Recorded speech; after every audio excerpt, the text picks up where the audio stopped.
What's up, everybody? It's your boy Wes Grant. You're watching Sub Urban Nerd. This channel where I give my nerd views on today's nerd news. Well, I'm gonna give you a little bit of this and a little bit of that. But happy Halloween, everybody! I know I ain't got a costume, but kind of forgot it. So tomorrow, even though it's after Halloween, I will rock my Halloween costume. But for now, I'm gonna give you the nerd rundown. First topic on the nerd rundown is, well, it wouldn't be a Tuesday without some Star Wars news, because for some reason that should always be dropping on a Tuesday.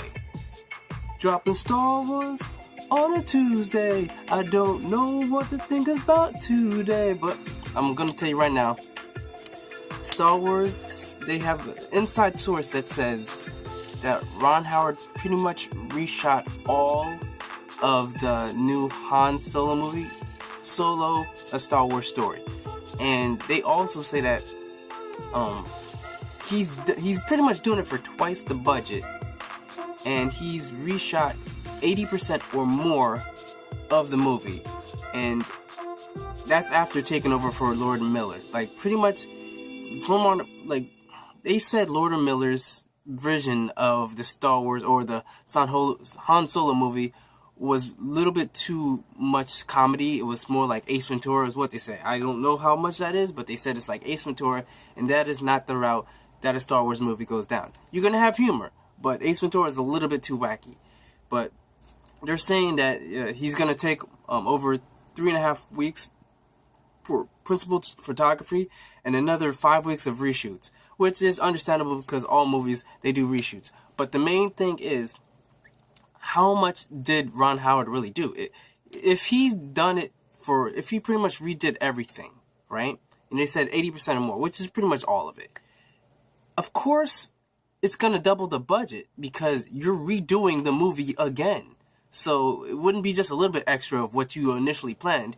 You're paying for it again, which means this dude's going to be getting paid like he made this movie from the get-go. You know what I'm saying? It ain't, and I'm betting you they probably, did a little bit nice more because he's saving them from a catastrophe that was about to happen with this movie if this movie ever came out. And they just weren't jiving, and Disney and Ron Howard have a good relationship, so they were going to gel together good. But as far as I'm concerned, I'm just hoping it's a good movie. There's always controversy around most Star Wars movies except for The Last Jedi, which is why Rian Johnson is the one everybody wanted to do episode 9 instead of J.J. Abrams, because it just seemed like everything worked so smooth with him. Why not just keep him? But hey, if he doesn't want to do it, doesn't want to do it. But that's pretty much all I can say about the Star Wars movie.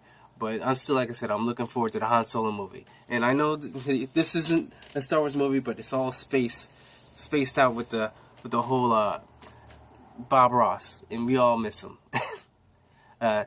There's no mistakes, just happy accidents. Okay? Alright. Next on the nerd rundown, we've got James Gunn hopped on Twitter and tried to bury the grudge between DC and Marvel films. Well, good luck to you, brother, because that shit ain't happening anytime soon. I'll tell you that much, because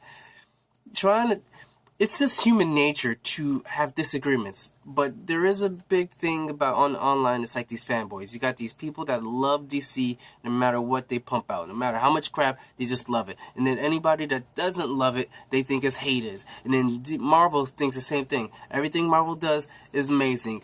And if people don't like it, then they're DC lovers. DC is just like they're Marvel haters. So you got these two people that are opposed that don't think that either one is right. And I understand. When you feel passionate about something, you want to try and, convert or talk them into seeing your side. And it might get a little bit heated. But, that's just how it is. That's how the internet is. There's crap on both sides. Marvel ain't done everything right, bruh. They ain't. They don't. Movie-wise, no. Because look at Thor, the Darkness or Dark World or whatever. Like, that movie... Like, what the hell? Like, the plot, like, the comedy, it wasn't working. Like, it had some good parts, but overall wasn't that good of a movie. You know what I'm saying? They have flops, too. DC just has more flops, because you know why? Because they're not confident. They're not confident with their stuff. They're reactionary.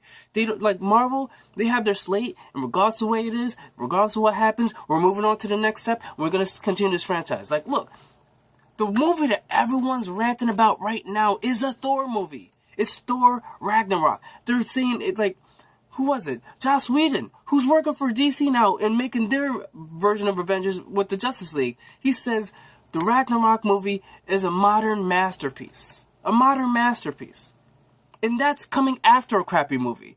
Meanwhile, you got DC, even didn't have a good movie, Man of Steel. Granted, not everyone loved it, but it was a decent movie.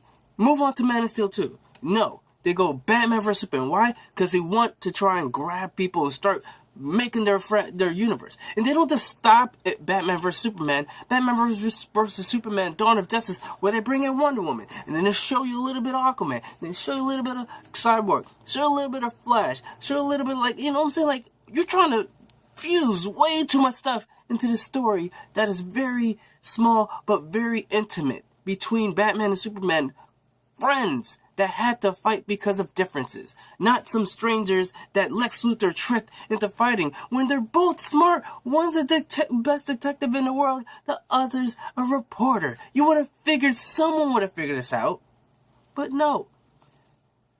They go on to that. Then they just jump onto Suicide Squad, which out of nowhere. Why? Because it's like villains are popular. You know, like let's try this. Nope. It was an okay movie. Kind of stupid ending. I don't know as far as like the villain that they had to fight. It was stupid. But then they start putting out the slate. DC put out a huge slate when they were doing Batman vs Superman. None of that's gone now. All of it's gone. Then when Suicide Squad did good. No, it did okay. It did good in box office as far as monies, but as far as critics, it's complete crap. They had this huge slate. Gotham City Sirens about to be happening. You got you just had so many movies.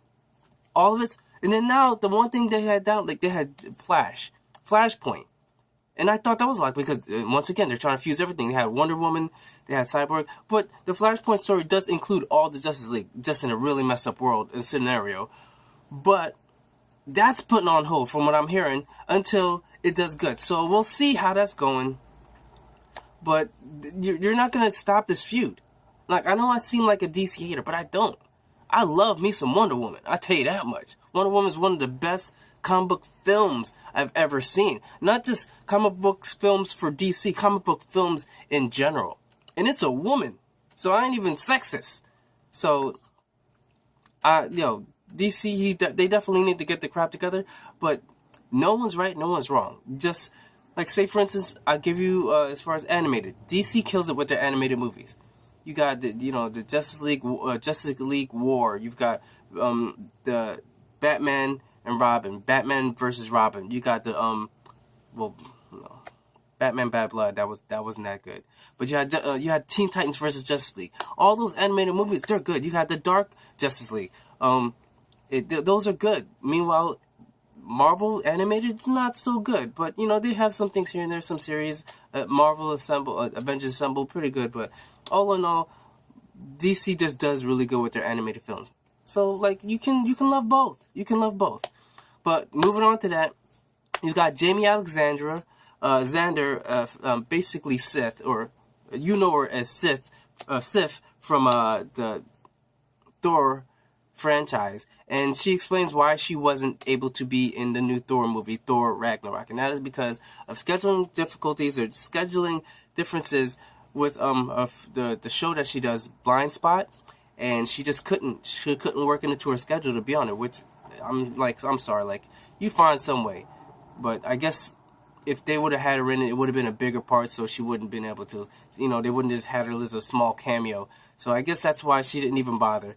But definitely would have liked to see Sif. Sif had one cameo on Agents of S.H.I.E.L.D. But other than that, you don't see her that much, and she's so great. I would have liked to see her as like maybe even Catwoman before what's her name, Anne Hathaway was Catwoman. So I don't know. Like hopefully we'll see her again in the future.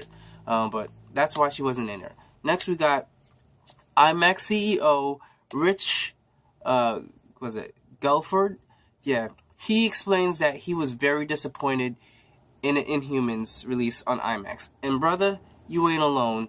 We are all disappointed. That was crap. He basically goes on explaining how it was a waste of the IMAX. He doesn't know why they did it. It was just a shame. And it's true, because the IMAX was wasted on slow motion shots.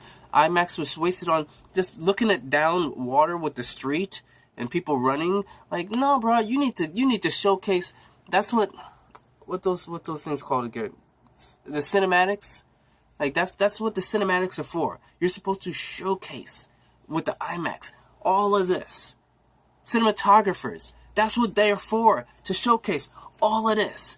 And Inhumans just didn't. They fell short on pretty much everything having to do. It was a waste of money for IMAX, for Marvel, and for, like, it was for everybody. A waste of money for everybody. In fact, there's even a series. The series is the lowest. Like, is probably, I don't even know.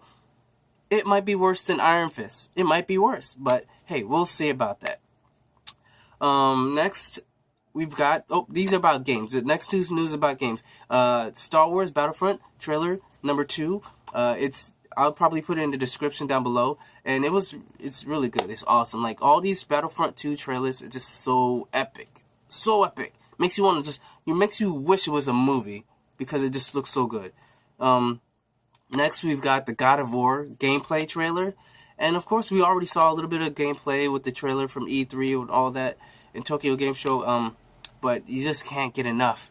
Can't get enough of Kratos. Kratos, the father. The father. Like, I don't know if he's going to win Father of the Year. Maybe he gets himself a father, best father cup or mug for Father's Day. But, yo, he's just, I can't wait. I want to play this game. I want to play this game so bad. You know what I'm saying? And I'm not, like, I didn't even finish all the other God of Wars, but this one looks really good. So, that's pretty much it. I'll put the description down below.